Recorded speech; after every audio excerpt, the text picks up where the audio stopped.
mai mình rau không làm cùng mùa hè là ra ngoài mình ngủ thoải mái mát.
Cá ăn tí nó cá con ngàn cũng đi ăn, chành nhau ăn.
Đi chặt cái cây này để làm ngang đấy á? Vâng, chặt làm 2 thanh ngang ấy, không thì ở dưới, ở trên này nhìn xuống dưới cũng cao quá bố ạ. Vâng. Làm thanh ngang thì còn cứ vó thế đi. Không làm bố cũng cắt bên dưới không, cứ làm cái cụt dưới này đi. Vâng, bộ làm cao bằng này hay là làm cao hơn? Cao hơn đi bố ạ. Cao quá sợ nên mai mình bằng đấy cũng được. Nếu mai mình thổ hàng đi khuyết thổ được. Lên được rồi.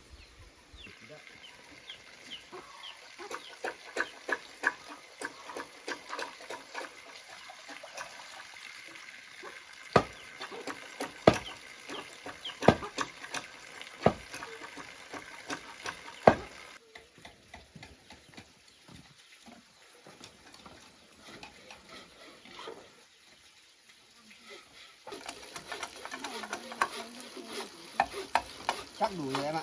Ý mình 2 cái con chim mình làm đấy. Mà còn mấy thanh ngang nữa có đủ không? Mấy thanh dọc thì xuống đấy. Rồi em đi lấy dao để hỏi dốc.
Đi đến mềm à? Mềm quá, mua lên đi sang.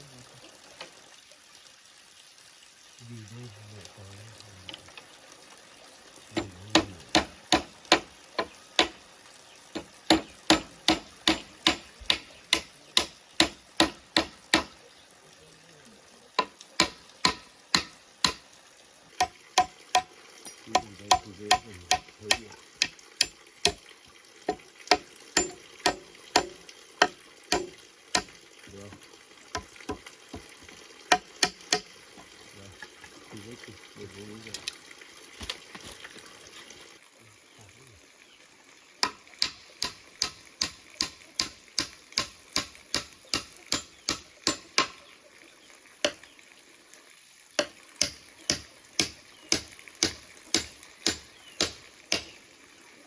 chứ bố.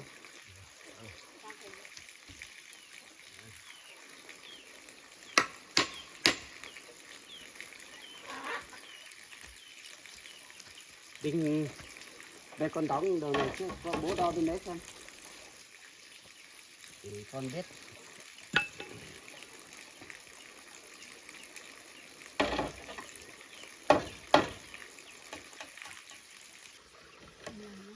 Thì anh làm này nó mới không vỡ.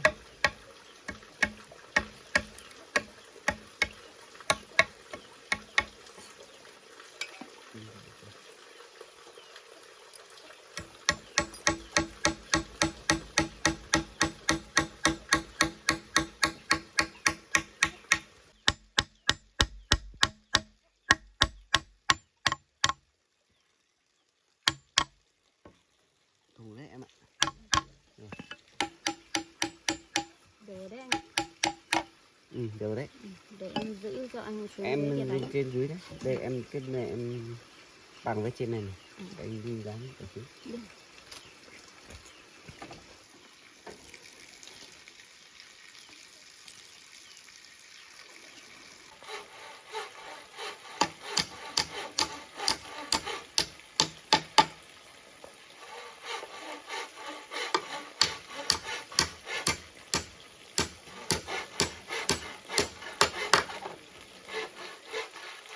Chắc chưa?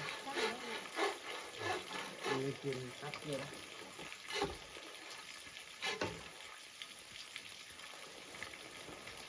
Con này con đi lấy cái chuồng đào cái chỗ lúa như cho bố. Em đi đào lúa ở hai bên. Bố cái kia bé quá bố. Đâu còn bên kia hay là mình dùng cái gốc này cái này về đo xem nào. Nào cũng thừa mà.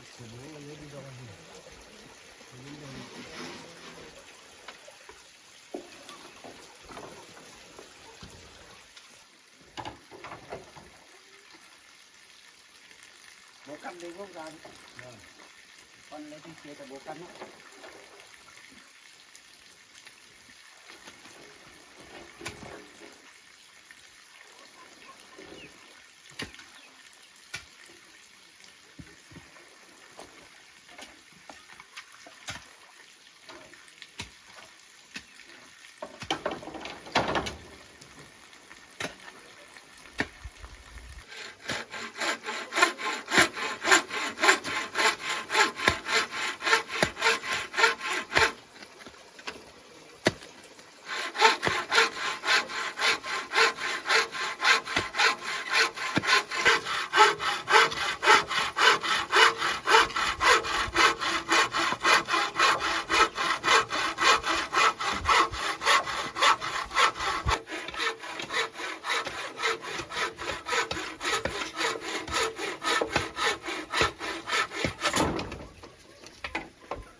Thế là được đấy con.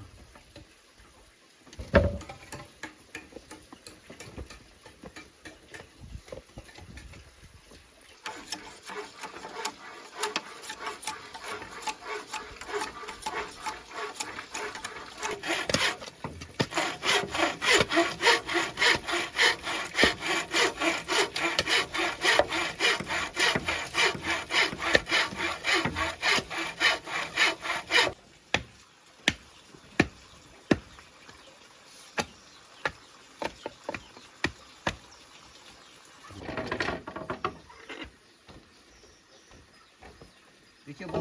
Được rồi, con đóng đây cho bộ. Đi dưới này kìa.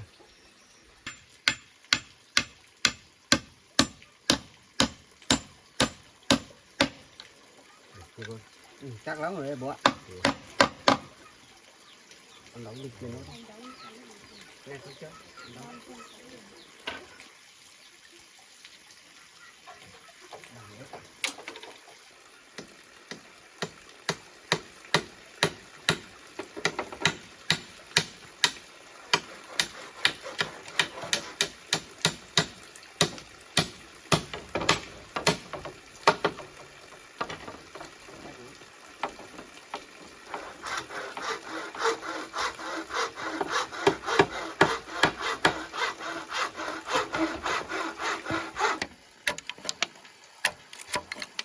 cắt nữa thì bố ạ. Cắt xuống một tí.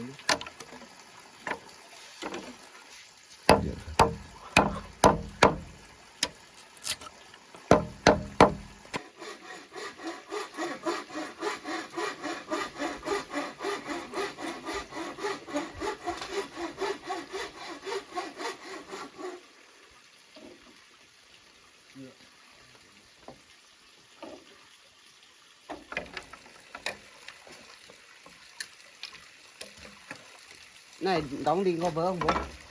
Cái này tí bóc lại bên trên kìa. Đấy, thấy vừa chưa?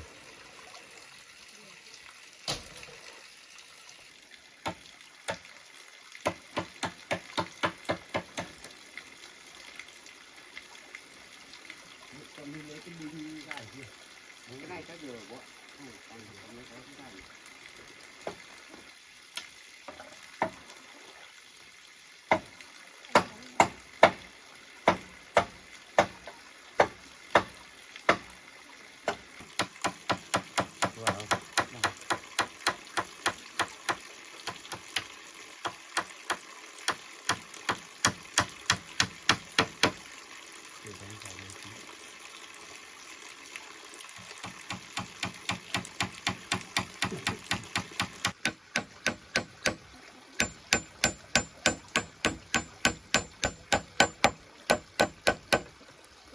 Chắc rồi đấy.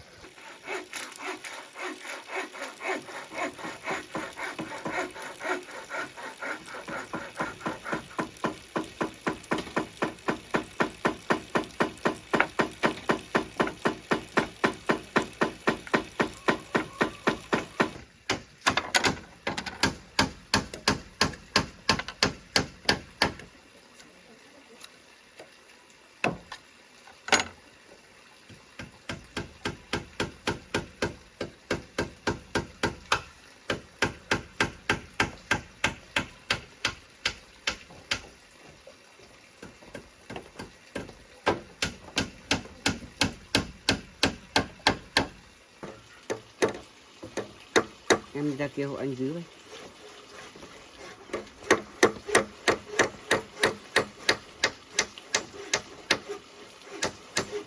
Này không đóng mạnh được, đóng mạnh là sợ vỡ trên này. Rồi từ từ.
đi canh.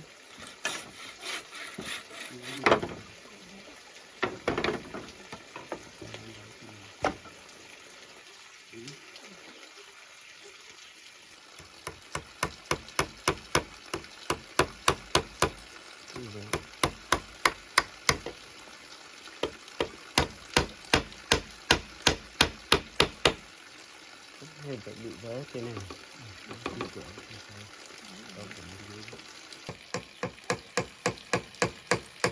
Đó lên trên tí, đó lên trên một tí, cần đóng gì nữa đây. Vỡ tí thì đóng qua bên trên một tí. Đừng có bọn, để chắc này. Này chắc con phải đóng đi ở đây trước thôi. Đóng con hai con đóng đấy nhé. Bố đi làm cái gì? Rồi bố đi làm cái gì?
Em lấy búa đây coi.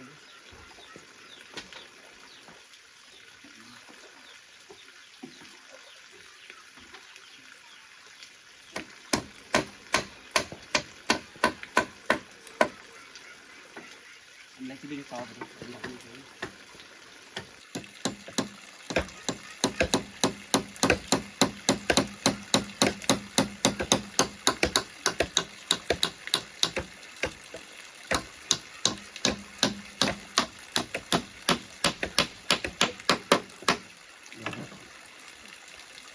Chắc mình đi đóng mấy cái bên này nữa.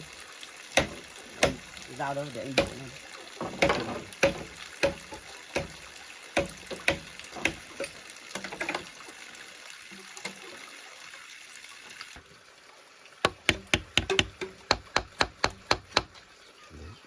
Khít này đi xuống đây đó.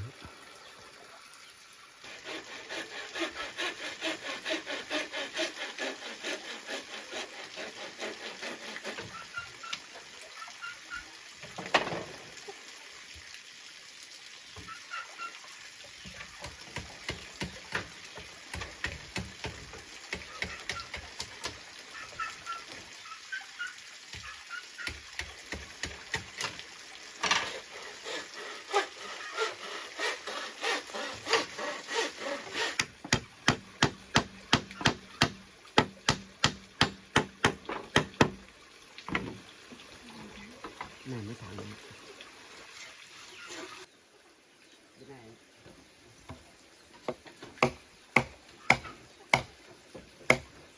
nhỏ quá rồi. Em lấy cái cưa này cho em.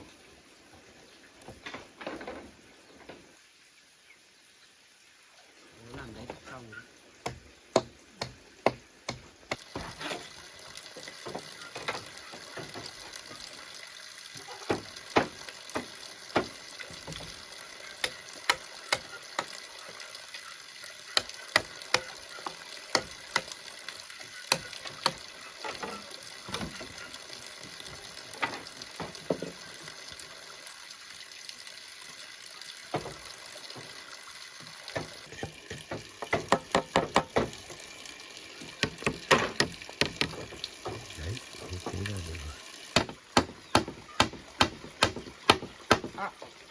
Khó đấy.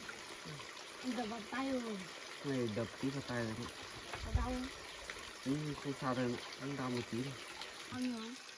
Nhưng ít thôi. Đỡ chưa? Lớn một tí rồi. Có tí còn xinh nữa. Xinh lên rồi anh ạ. Ừ, này sưng đỏ lên rồi.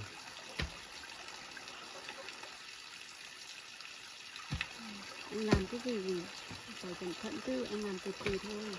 Sao đâu, này chắc anh đóng đinh kia nó bị trượt xuống tí thôi. Cái búa sắt cho mà, cái này đau lắm đấy. Anh còn làm được không? Được mà. Để anh nghỉ một lúc xong là anh làm tiếp thôi. Bây giờ hội nhau làm cho xong, rồi còn nhiều thứ này làm thì chắc cũng không xong được. Không, nó cũng nhiều tình cảm thật đấy.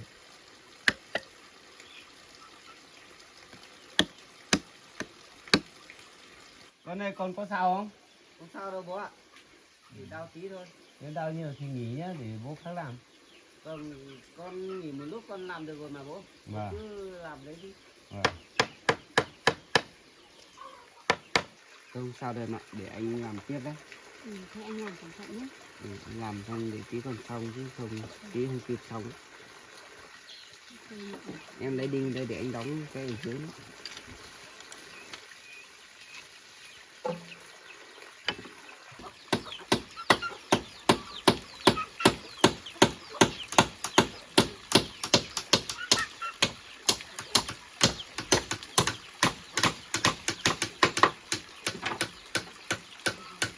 Căng đấy, bây giờ còn hai cây bên kia nữa thôi.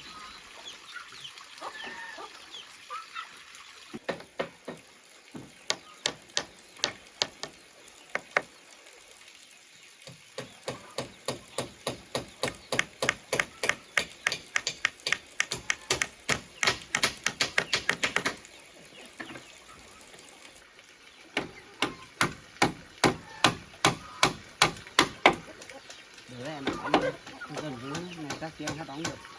Em đi về hôm trước anh cho có quả bưởi, em về bóc quả bưởi về ăn đi.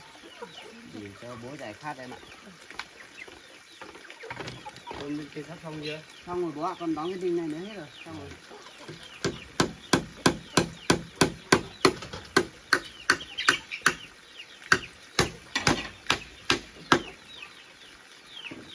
Đấy. Bên bố xong chưa bố? Xong rồi, còn đóng hai cái đi ở dưới trên nữa. Rồi đi đóng.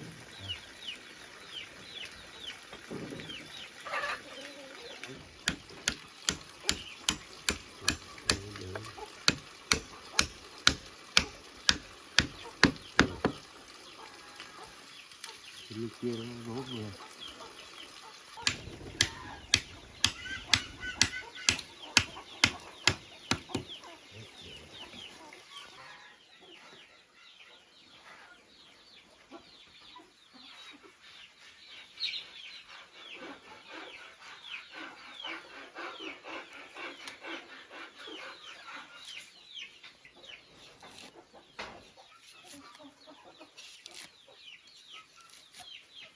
Rồi.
Giờ làm này cho chắc bố ạ, cái nhìn xuống dưới cao lắm.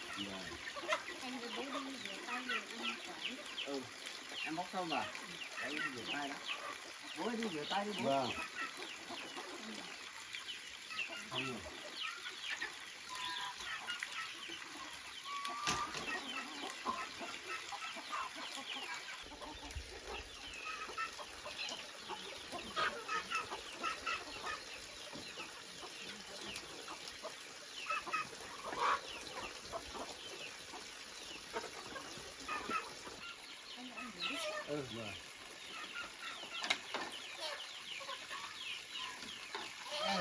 Nước biển thì chắc ngồi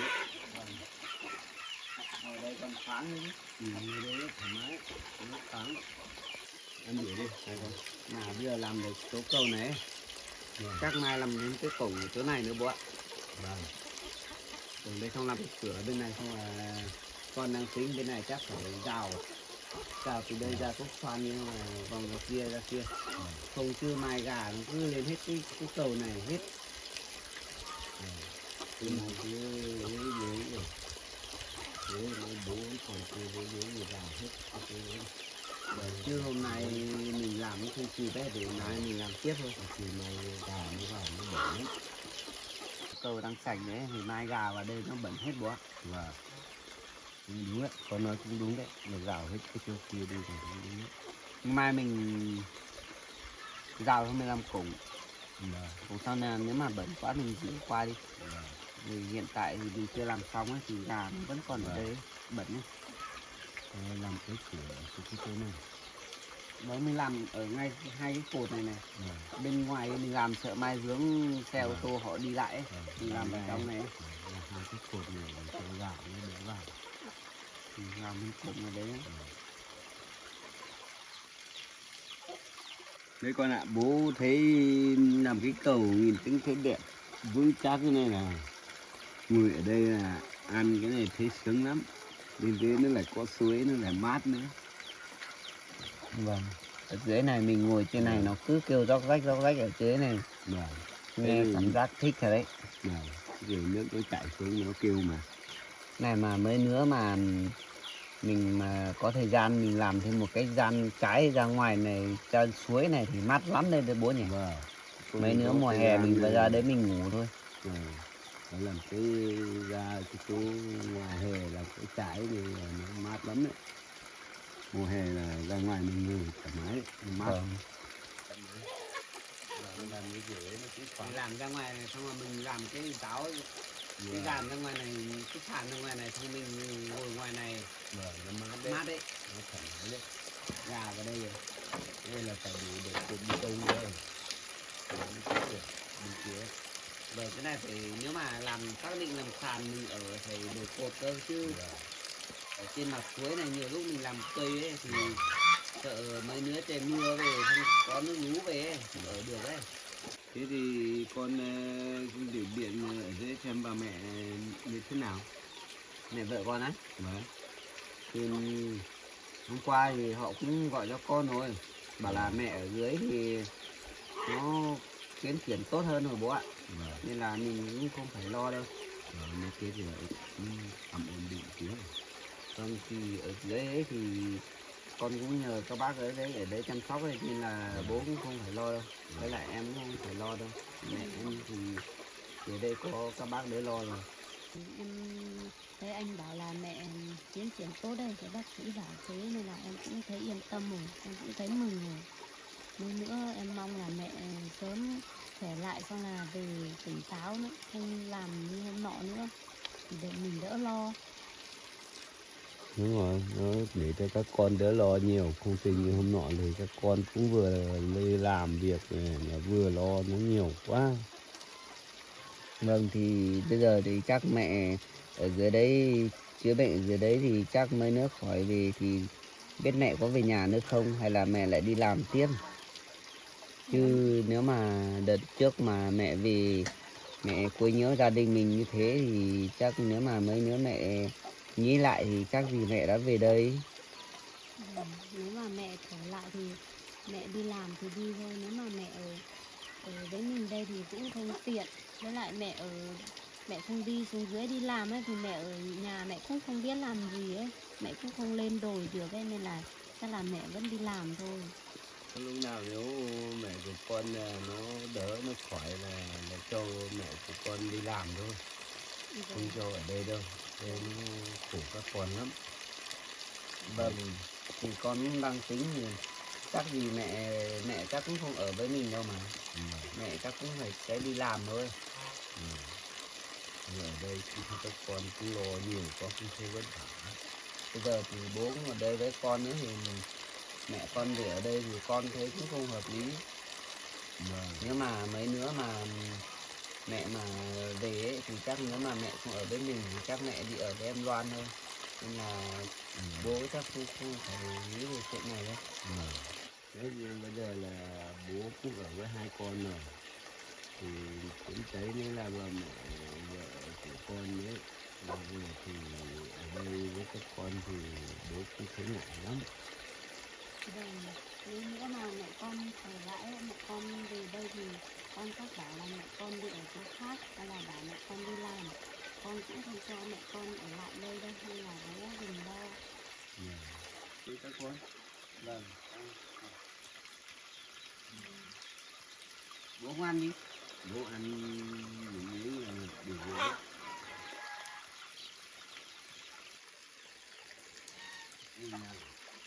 Dạ, bố ngoan đấy.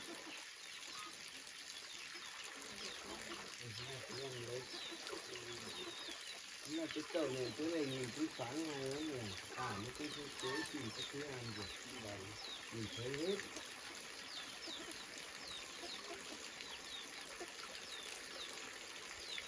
Thế xong rồi thôi đi vào nhà đi em đi. Cái con cầm cả đồ đi về.